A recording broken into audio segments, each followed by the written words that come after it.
Hello everyone, how are you doing? Satiel here and welcome back with another quick tutorial. In today's I'm gonna show how to fix Wi-Fi connected but no internet access in Windows 10 and Windows 11. Go to the start menu and select network or type network reset, one click, and in this window select this option, network reset.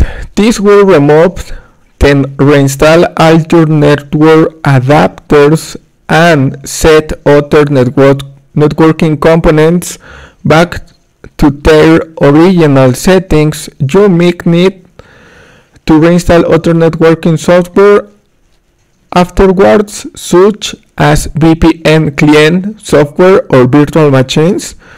Your PC will be restarted. Click on Reset Now. If you receive a user account control, click on Yes.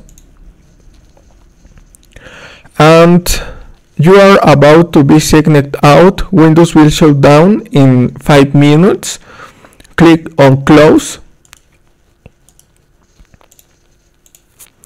Close this window and restart your computer. To apply the change, go to the start menu, select power off button and restart.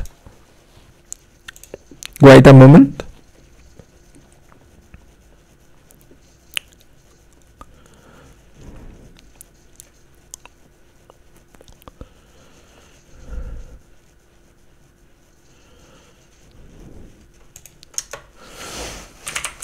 Log in your Windows PC.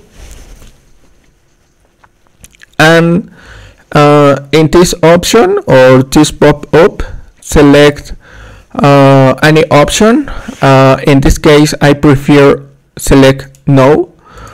And thanks for watching. Don't forget to subscribe and see you in the next tutorial. Goodbye.